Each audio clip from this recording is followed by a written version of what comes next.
Good morning students. जैसे कि आज हम लोग बोर्ड में लिखे हुए हैं कि सीबीएसई का जो रूल है वो चेंज हो चुका है। सीबीएसई का रूल चेंज हो चुका है। अब सीबीएसई बोर्ड का जो एग्जाम 1 टाइम होता था, अब 2 टाइम लेने की फैसला किया गया। कितने टाइम? 2 टाइम। इससे फायदा क्या है? बहुत सारे स्टूडेंट्स ऐसे हैं जिनको लगता था कि मैंने एग्जाम लिखा बट थोड़ा सा इसमें कसर रह गया, अब दोबारा हमें मौका नहीं मिलता है। अगर मौका मिलता ना तो मैं बेहतर कर सकता था। ऐसा होता है कि नहीं? तो वो चीज को देखते हुए किसी किसी में ऐसा होता है कि कभी तबीयत खराब हो जाए, कभी कुछ कारणवश एग्जाम में बैठ ना पाए तो वो उसका रिजल्ट खराब हो जाता है। इसलिए सीबीएसई बोर्ड ने एक फैसला लिया है कि हम कंपार्टमेंट को हटा देते हैं, है ना। कंपार्टमेंट जो लगता था उनको हटा देते हैं। अब हम 2 एग्जाम लेंगे। किसी में अगर आपका बेहतर नंबर आ जाता है दोनों में से तो कौन सा नंबर को कंसीडर किया जाएगा? जो मार्क्स बेहतर आएगा उसी को कंसीडर किया जाएगा। आप ये सोचेंगे कि हमने तो इसमें लिखा था फर्स्ट फेज में मेरा मैथ में आ गया था कितना? 60 मार्क्स। कितना? 60 मार्क्स। हमने लिखा सेकेंड फेज में और सेकेंड फेज में आ गया 55 मार्क्स। कितना? 55 मार्क्स। आपको घबराने की कोई जरूरत नहीं है, आपका मार्क्स वही जुड़ेगा जो ज्यादा रहेगा। आपका जो बनेगा रिजल्ट उसमें आएगा मार्क्स कौन वाला? जो ज्यादा मार्क्स होगा उसको कंसिडर किया जाएगा। यहाँ तक कोई दिक्कत है? अब आगे हम लोग समझते हैं इसको, डेट शीट के बारे में पूरा स्टेप बाय स्टेप समझने की कोशिश करते हैं। आइए देखते हैं। सबसे पहले हम लोग देखेंगे कि डेट शीट लिखा हुआ है। आप लोग जानते हैं डेट शीट मतलब क्या होता है? जब एग्जाम का रूटीन निकल जाता है तो हम लोग उसको डेट शीट बोलते हैं। ठीक है। अब ये एग्जाम कितने भाग में लिया जा रहा है? बोर्ड एग्जाम 2026, बोर्ड एग्जाम 2026 लिखा हुआ है ना। अब इसमें रूल चेंज हो चुका है। फेज 1 और फेज 2 2 बार एग्जाम लिया जाएगा। एक एग्जाम लिया जाएगा आपका फरवरी के मंथ में, जो पहले से एज इट इज चला आ रहा था उसी महीने में लिया जाएगा। दूसरा एग्जाम लिया जाएगा आपका मई के महीने। कब लिया जाएगा? मई के महीने। मैंने बोर्ड में बहुत कुछ भी नहीं लिखा है जो उसको और भी बताना है। आगे हम लोग लिखते चलेंगे, बताते चलेंगे, बट अभी समझ लेंगे। फरवरी में आपका एग्जाम स्टार्ट हो रहा है। कब? फरवरी में आपका एग्जाम स्टार्ट होगा 17 फरवरी से।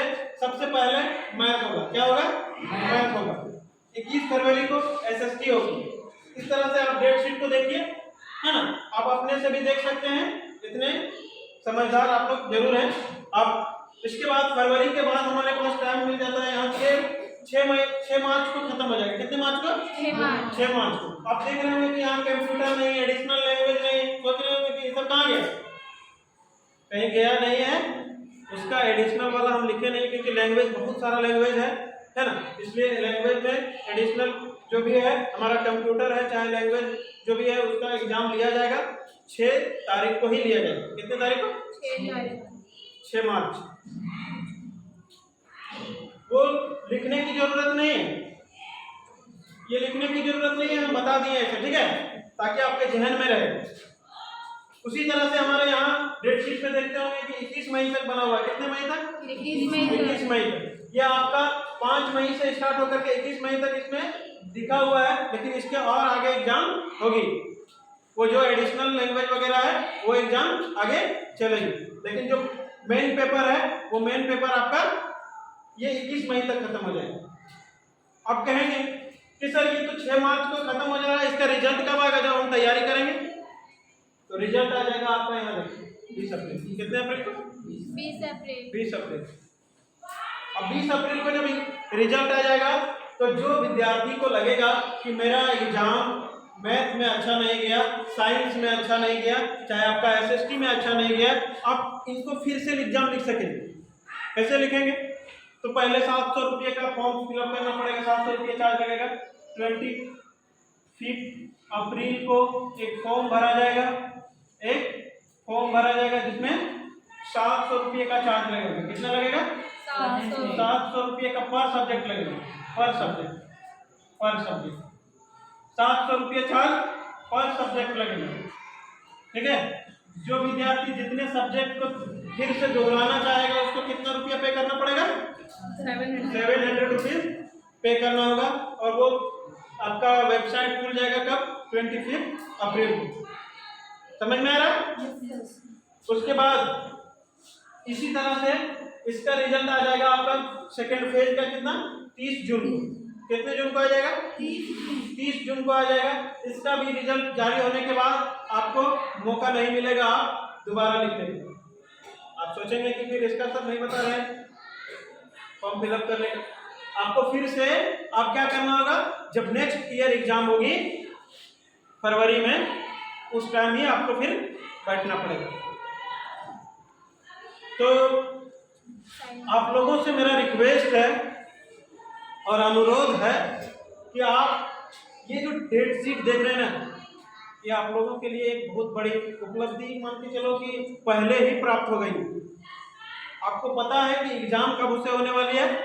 फरवरी से होने वाली है। आप कभी भी सेकेंड फेज को टारगेट ना करें, कभी भी सेकेंड फेज को टारगेट ना करें।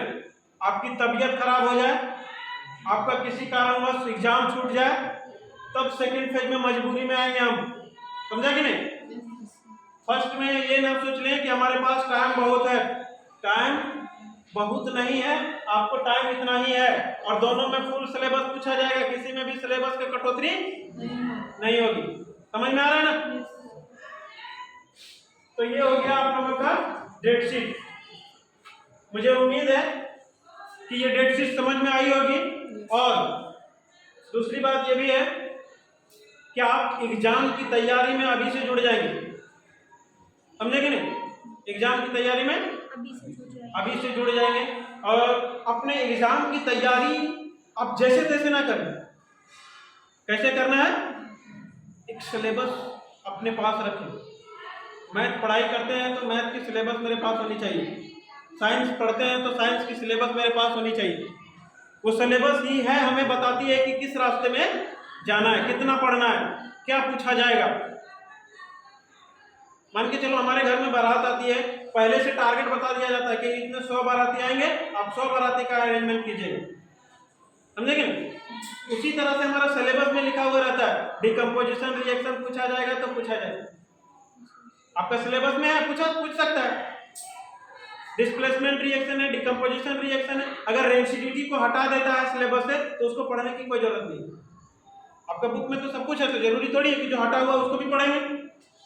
इसलिए क्या करना है, सिलेबस को आप जरूर फॉलो करें। क्लास 9 एंड 10 के विद्यार्थियों से मेरा अनुरोध है कि सिलेबस आप अपने पास एक निकाल के रखें, या फिर अगर मार्केट में मिलता है तो उसको खरीद के रखें, अपने पास रखें हमेशा। और जब भी पढ़ने बैठें तो सिलेबस को साथ में रखें और सिलेबस को देखें कि क्या क्या चीज हमें पूछा जाएगा।